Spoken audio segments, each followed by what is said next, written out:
इस मूवी के स्टार्ट में हम कुछ लोगों को एक बोट पर सफर करता हुआ देखते हैं और इसी बोट पर इस मूवी के मेन कैरेक्टर मियान के सामने दो आदमी बैठे हुए हैं जो कि आपस में दोस्त हैं और उनमें से एक आदमी अपने फ्रेंड की मैजिकल पावर्स को बताते हुए मियान को कहता है कि उसमें इतनी पावर्स कि वो डूबती हुई कश्ती को भी अपने मैजिक से बचा सकता है। उनकी ये बातें मियान तो आराम से सुन रहा था, लेकिन वहीं पर उनके पीछे बैठे हुए आदमी को उनकी बातों पर गुस्सा आ जाता है क्योंकि उसको लग रहा था कि ये दोनों झूठ बोल रहे हैं और झूठ बोलने की वजह से इस बोट पर कुछ बुरा हो सकता था। यानी वो आदमी इन दोनों को झूठा और धोखेबाज कह रहा था और अब ये इल्जाम सुनकर उस आदमी को बहुत ज्यादा गुस्सा आ जाता है जिसके पास असल में मैजिकल पावर्स थी और अब वो गुस्से में खड़ा होता है और सबको धमकी देता है कि मैं अपने मैजिक से ये पूरी की पूरी बोट जला सकता हूँ। और ये कहते साथ ही वो अब अपने मैजिक को प्रूव करने के लिए अपने हाथों के दरमियान में एक फायर बॉल क्रिएट करता है और फिर इस बोट को जलाना शुरू कर देता है। और अब जैसे ही मियान देखता है कि ये बोट जल रही है तो वो अब अपने आइसिंग मैजिक का यूज करके इस बोट को बचाने की कोशिश करता है और बोट की सैलिज पर जंप लगाते हुए वो अपने मैजिक को स्टार्ट करता है और अपने आइसिंग मैजिक की हेल्प से वो आग को बुझा देता है और साथ ही वो उस आग लगाने वाले आदमी को अपने मैजिक से बहुत दूर गिराता है। और अब क्योंकि मियान ने इस बोट के साथ साथ इस बोट पर मौजूद सभी लोगों की जान बचाई थी, इसीलिए अब बॉस लेडी मियान को थैंक यू कहने के लिए आती है जो कि इस बोट की इंचार्ज थी। और यहीं पर मियान उस बॉस लेडी को बताता है कि वो इस सफर पर इसलिए है क्योंकि वो अपने भाई को ढूंढना चाहता है और ये कहते साथ ही वो बॉस लेडी को अपने भाई का स्केच भी दिखाता है। अब जैसे ही बॉस लेडी वो स्केच देखती है तो 1 मिनट के लिए घबरा जाती है, लेकिन फिर वो अपने फेस एक्सप्रेशंस को कंट्रोल करते हुए मियान से कहती है कि मैंने इस आदमी को पहले कभी नहीं देखा, पर यहाँ उसके फेशियल एक्सप्रेशंस उसके लफ्जों से मैच नहीं कर रहे थे। यानी हमें पता चल रहा था कि वो औरत झूठ बोल रही है। और अभी ये दोनों बातें ही कर रहे होते हैं कि उनके देखते ही देखते समुद्र में एक बहुत ही बुरा तूफान आ जाता है और इस तूफान की वजह से शिप का बैलेंस खराब हो रहा था और वो इधर से उधर मूव कर रही थी, जिसकी वजह से सारे लोग डर रहे थे और सभी शाउट कर रहे थे। और अब इसी के साथ हम देखते हैं कि आसमान से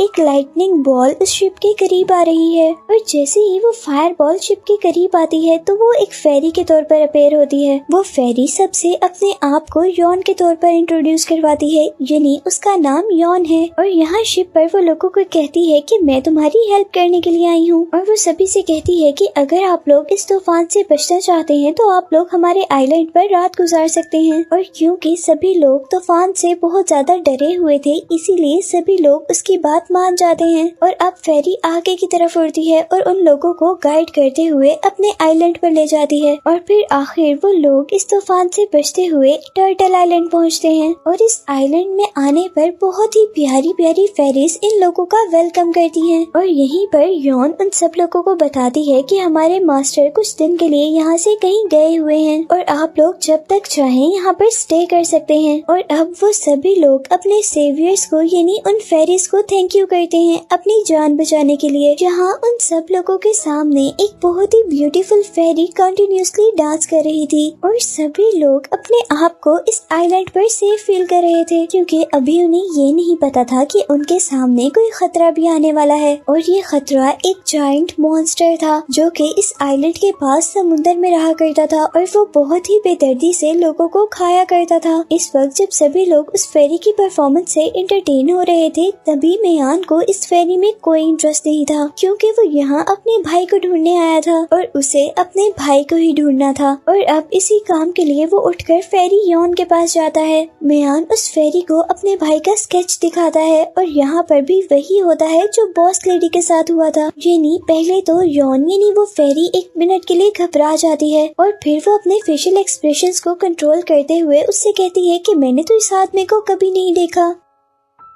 और अब 2 मर्तबा एक ही काम के होने से हमें ये पता चल रहा था कि यहाँ कुछ ना कुछ तो गड़बड़ है, यानी मियान का भाई यहाँ पर हो सकता है। अब पार्टी खत्म हो जाती है, सभी लोग अपने अपने रूम्स में चले जाते हैं और मियान अपने भाई को ढूंढने में मसरूफ था क्योंकि उसे भी लग रहा था कि यहाँ पर कुछ ना कुछ गड़बड़ तो जरूर है। और अभी वो इस पैलेस में अपने भाई को ढूंढ भी रहा होता है कि तभी उसे एक चीख की आवाज सुनाई देती है और जैसे ही यॉन उस आवाज को फॉलो करता है तो वो देखता है कि उनके साथ आया हुआ एक आदमी एक फेरी को तंग कर रहा है और जब वो फेरी वहाँ से भागने की कोशिश करती है तो वो आदमी उसे फुट से पकड़कर नीचे गिरा देता है और यहाँ पीछे से मियान आकर उस आदमी को पकड़ लेता है और अब वो उस आदमी के साथ फाइट करता है और इस तरह वो फेरी को बचाने में कामयाब हो जाता है और वो फेरी यॉन को लेकर यहाँ से उड़ जाता है। उन दोनों के उड़ते ही यहाँ पर एक बहुत ही खौफनाक डीमन उस आदमी के पीछे अपीयर होता है जो कि बहुत ही हॉरिबल तरीके से उस आदमी की सोल कैप्चर कर लेता है और उसे अपने अंदर एब्जॉर्ब कर लेता है। अब दूसरी तरफ हम यॉन और मियान को देखते हैं जहाँ मियान फेरी का फुट चेक कर रहा था कि उसे कोई चोट तो नहीं आई और अब क्योंकि मियान ने फेरी की जान बचाई थी इसीलिए वो फेरी मियान को बहुत सारे पैसे देने की ऑफर करती है। इसी ऑफर के साथ साथ वो फेरी मियान की सोल निकालने के लिए अपना हाथ उसके पीछे करती है और इस दौरान उस फेरी का हाथ एक अजीब आइस हैंड में चेंज हो रहा था। लेकिन जैसे ही मियान वो पैसे देने से इनकार करता है तो वो फेरी का हाथ ठीक हो जाता है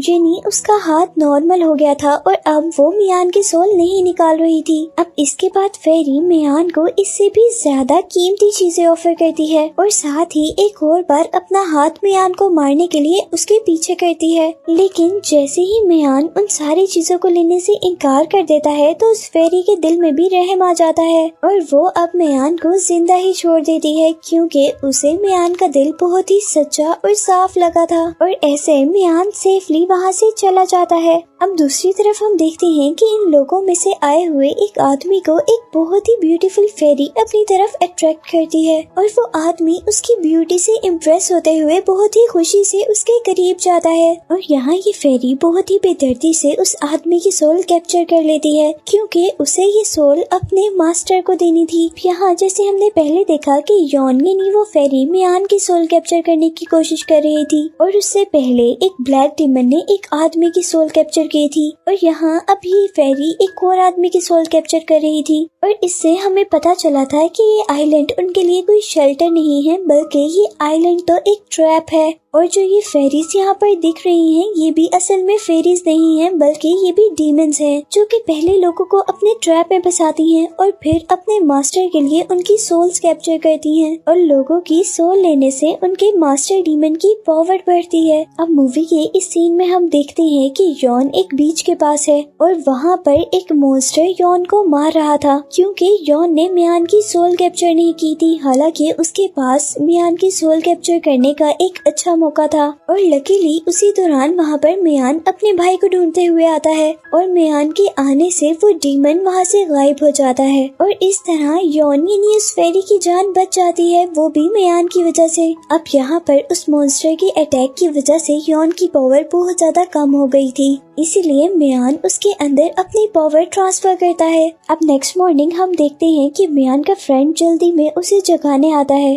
और यहाँ आकर वो उसे खुशखबरी देता है कि मियान का भाई मिल गया है और वो दोनों एक खास जगह पर जाते हैं जहाँ पर वो देखते हैं कि मियान का भाई एक मैजिकल कनकेव में कैद है और अब जैसे ही मियान अपने भाई को बचाने के लिए उसके अंदर जाता है तो वो मैजिकल कनकेव उसे अंदर जाने नहीं देती और अब मियान अपनी मैजिकल पावर्स का यूज करते हुए उस कनकेव को डिस्ट्रॉय करता है और मियान का भाई उस कैद से निकल जाता है। और अब उसी दौरान यहाँ पर बॉस लेडी आ जाती है और मियान बॉस लेडी पर बहुत ज्यादा गुस्सा होता है क्योंकि बॉस लेडी ने झूठ बोला था और अब उनकी बातों के दरमियान एंट्री होती है एक सफेद बालों वाले आदमी की जो आकर उन्हें बताता है कि उनकी बोट किसी ने चोरी कर ली है और अब इस मुश्किल में वो लोग दोबारा फेरी यॉन के पास जाते हैं और अब यॉन उन्हें यकीन दिलाती है कि जब तक उनके मास्टर यहाँ पर नहीं आ जाते वो लोग इजीली यहाँ पर स्टे कर सकते हैं। और फिर सबके यहाँ से चले जाने के बाद मियान यॉन से पूछता है कि तुमने मुझसे झूठ क्यों बोला था जबकि तुम जानती थी कि मेरा भाई यहाँ पर है। और यहाँ पर यॉन के पास मियान को देने के लिए कोई जवाब नहीं था और वो सिर्फ मियान से यही कह पाती है कि मैं जानबूझकर तुम लोगों को कभी नुकसान नहीं पहुँचाऊंगी। और इसी के साथ मियान अपने भाई को लेकर यहाँ से चला जाता है और यहाँ अचानक अचानक मियान का भाई जोर जोर से ख्वाब में चिल्लाने लगता है कि ये जगह सेफ नहीं है, यहाँ से भाग जाओ। और यहाँ अब हम पर रिवील होता है कि असल में मियान का भाई यहाँ पर एक डीमन से लड़ने के लिए आया था,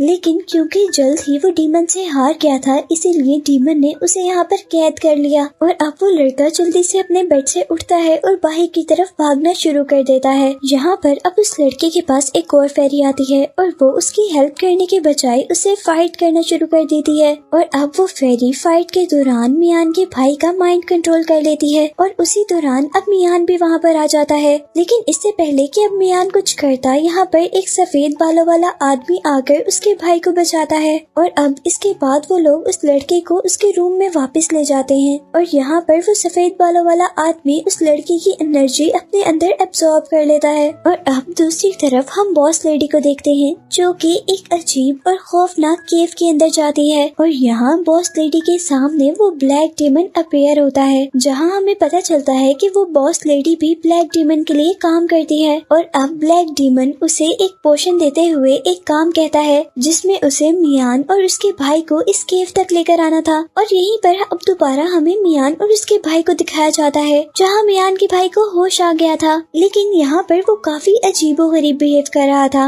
और इसी दौरान अब दोबारा वहाँ पर बॉस लेडी आती है और वो मियान और उसके भाई से कहती है कि मेरे पास एक गुड न्यूज है। वो बताती है कि इस आइलैंड के मास्टर आ गए हैं और उन्होंने हमें वापस घर जाने के लिए एक बोट ऑफर की है। और इसके बाद वो बॉस लेडी उन दोनों भाइयों को लेकर उस केव की एंट्रेंस तक आ जाती है और उन दोनों से कहती है कि इस केव की दूसरी साइड पर सभी लोग तुम्हारा वेट कर रहे हैं। पर यहाँ आने पर मियान को फील होता है कि यहाँ कुछ न कुछ तो गड़बड़ है। और उसी दौरान मियान के भाई की आंखें रेड हो जाती हैं और वो अपने हाथ से एक स्वॉर्ड क्रिएट करता है और अब मियान का भाई उस पर अपनी स्वॉर्ड से अटैक करना शुरू कर देता है। यहाँ पर मियान कॉन्टिन्यूसली अपना डिफेंस कर रहा था और इसी डिफेंस के दौरान अब मियान अपने भाई को नॉक करता है, जिसकी वजह से उसके अंदर आई हुई ब्लैक पावर्स निकल जाती हैं। और जैसे ही वो इविल स्पिरिट इस लड़के की बॉडी से निकलती है तो वो जल्दी से मियान यानी इस मूवी के मेन कैरेक्टर को अपनी अजीबोगरीब जंजीरों से पकड़ लेती है। और अब मियान अपने मैजिक का यूज करते हुए उस डेमन से एक सेकंड के लिए अपनी जान छुड़वाता है और जल्दी से अपना इंस्ट्रूमेंट यूज करते हुए उसे एक मैजिक केव में बंद कर देता है। और अब उस डेमन को बंद करने के बाद वो अपने भाई को यहाँ से लेकर चला जाता है। इसके बाद हम दोबारा बॉस लेडी को देखते हैं जो कि अब मियान के फ्रेंड के पास जा रही थी, क्योंकि उसे अपने मास्टर यानी ब्लैक डेमन के लिए लोगों की सोल्स को इकट्ठा करना था। इसीलिए अब वो मियान के फ्रेंड को हंट करने वाली थी। लेकिन इससे पहले कि बॉस लेडी उस लड़के को कुछ नुकसान पहुंचाती, उस लड़के को फील हो जाता है कि बॉस लेडी किसी गलत इरादे से उसके पास आई है, इसीलिए वो बॉस लेडी से लड़ता है। और लड़ते लड़ते अब बॉस लेडी उसे मारने ही वाली होती है कि पीछे से मियान आ जाता है और मियान के आते ही वो बॉस लेडी वहाँ से भाग जाती है।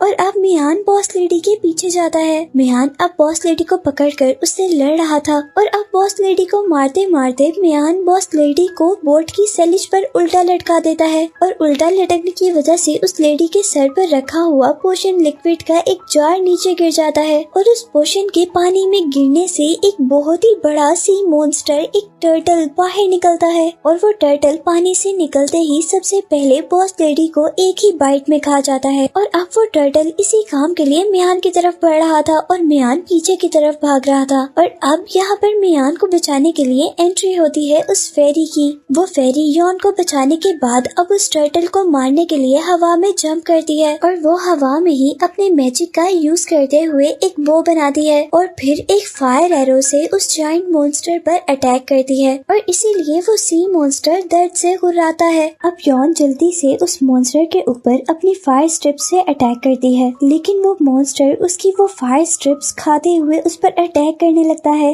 लेकिन यहीं पर मियान उस खतरे के अंदर यानी जायंट के मुंह की तरफ जंप करता है और यॉन को वहां से दूर गिराते हुए खुद पानी में गिर जाता है। और जैसे ही मियान ओशन की बॉटम में गिरता है तो उसकी सोल उसकी बॉडी से अलग हो जाती है और यहाँ पर उसे एक बोलने वाला स्टोन दिखता है और असल में इस स्टोन के अंदर इस आइलैंड के मास्टर की सोल थी। और यहाँ मियान पर रिवील होता है कि मियान का भाई इस मास्टर के साथ मिलकर यहाँ पर ब्लैक डीमन को मारने के लिए आया था, जो कि अपनी पावर बढ़ाने के लिए लोगों की सोल्स कैप्चर किया करता था। और यहीं पर मास्टर मियान को बताता है कि इसी ब्लैक डीमन ने मॉन्स्टर को भी अपने कब्जे में किया हुआ है और वो इस सी टर्टल को एक मैजिकल ऑब्जेक्ट के जरिए कंट्रोल करता है, जिसे ड्रैगन ऑर्ब कहते हैं। और यहाँ वो मास्टर बताता है कि मियान के भाई के साथ साथ वो भी उस डीमन से लड़ रहा था, लेकिन वो उस डीमन के आगे हार और मास्टर को मारकर एक एंटिटी बनाकर इस पानी के अंदर फेंक दिया गया। और जबकि मियान के भाई को कैद कर लिया गया था और अब ये एंटिटी कहता है कि मुझे तुम पर पूरा यकीन है कि तुम उस ब्लैक डीमन को जरूर हरा सकोगे। और ये कहते साथ ही वो अपनी सारी की सारी एनर्जी मियान के अंदर ट्रांसफर कर देता है। और इसी के साथ मॉन्स्टर मियान से ये भी कहता है कि अगर तुमने ड्रैगन ऑर्ब ढूंढ लिया तो तुम्हें डीमन को मारना और भी आसान हो जाएगा, क्योंकि वो जायंट सी मॉन्स्टर जो उसके कब्जे से निकल जाएगा। अब दूसरी तरफ हम देखते हैं कि यॉन को लग रहा था कि मियान मर गया है और वो जाकर मियान के भाई को बताती है कि मियान मर गया है, लेकिन इतने में ही मियान एक सुपर हीरो की तरह पानी में से निकल कर आता है, जिसे देखकर वो सब लोग खुश हो जाते हैं। और अब मियान पैलेस जाता है और सब लोगों को इकट्ठा कर ये सच्चाई बताता है कि यहाँ पर एक ब्लैक डीमन सब लोगों की जान ले रहा है, वो भी सिर्फ अपनी पावर्स बढ़ाने के लिए। और यहाँ वो सबसे कहता है कि उन्हें उस डीमन को मारने के लिए ड्रैगन ऑर्ब की जरूरत है, जिस बात पर यॉन कहती है कि हमने यहाँ पर कभी भी ड्रैगन ऑर्ब को नहीं देखा और अब उनके पास कोई चॉइस नहीं थी सिवाय इसके कि वो सी मॉन्स्टर से लड़े, क्योंकि वो सी मॉन्स्टर ही एक जरिया था उस डीमन तक पहुँचने का। और अब उस सी मॉन्स्टर से लड़ने के लिए मियान अपनी टीम तैयार करके बीच तक पहुँचता है। और अब बीच के पास पहुंचने पर वो लोग उस ड्रैगन के निकलने का इंतजार कर रहे थे कि तभी यॉन एक पोशन पानी में गिराती है, जिसकी वजह से वो ड्रैगन बाहर निकल आता है। और अब क्योंकि वो मॉन्स्टर गुस्से में था और वो गुस्से में ही सभी लोगों पर अटैक कर रहा था, और यहाँ पर बाकी लोग उस मॉन्स्टर से डिफेंस करने के लिए एकदम से उस पर अटैक करते हैं, लेकिन उन अटैक्स का उस मॉन्स्टर पर कोई भी असर नहीं होता।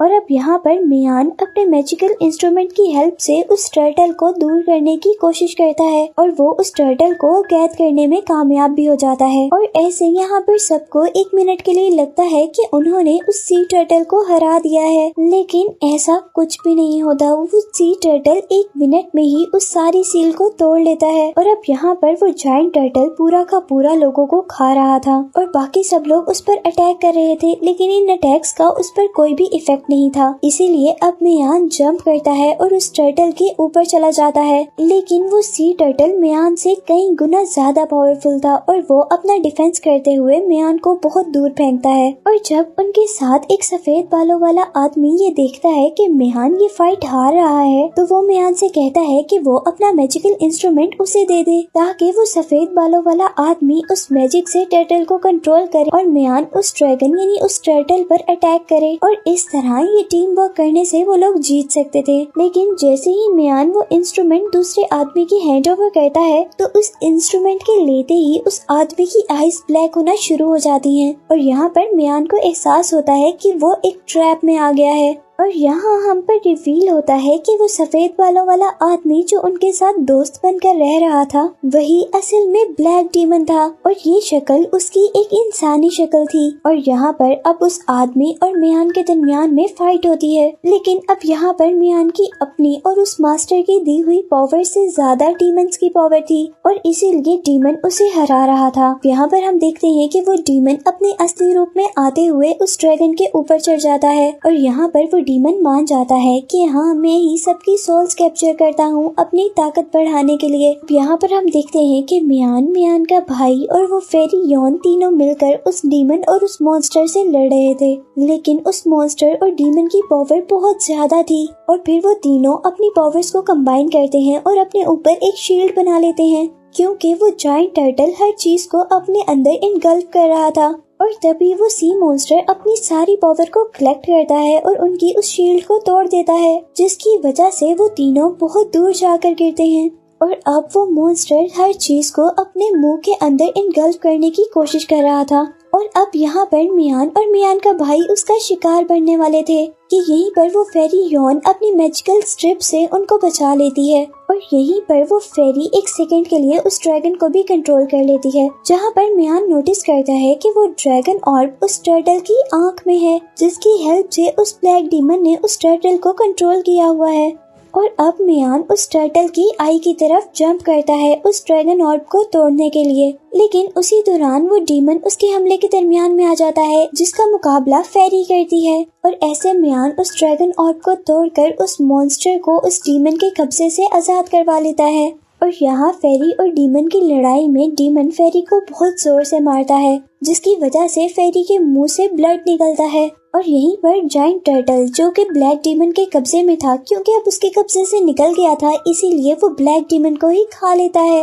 और यहाँ पर मियान जल्दी से अपनी फ्रेंड के पास जाता है, जो कि मर रही थी, लेकिन मियान उसे मरने देना नहीं चाहता था। लेकिन यहाँ पर फेरी उसे बताती है कि मुझे बचाने में तुम्हें काफी देर हो गई है। और यहाँ वो फेरी मियान से प्रॉमिस लेती है कि तुम मेरे और अपने लिए इस दुनिया में जिंदा रहोगे। और साथ ही वो उससे ये भी प्रॉमिस करती है कि वो नेक्स्ट लाइफ में उसे जरूर ढूंढ लेगी। और यही कहते ही वो फेरी मर जाती है, जिस पर मियान को बहुत ज्यादा दुख होता है, क्योंकि वो अब उस फेरी को पसंद करने लगा था। और अब मूवी के पोस्ट क्रेडिट सीन में हम देखते हैं कि वो जायंट टर्टल मियान, उसके भाई और उसके फ्रेंड को उसके घर तक पहुंचा रहा था, एक थैंक यू गिफ्ट के तौर पर, क्योंकि मियान ने उसकी लाइफ जो बचाई थी उस ब्लैक डीमन से। लेकिन यहाँ पर मियान बहुत ज्यादा चुप और दुखी था, क्योंकि उसकी फ्रेंड जो मर गई थी। और यही दिखाते हुए ये मूवी एंड हो जाती है।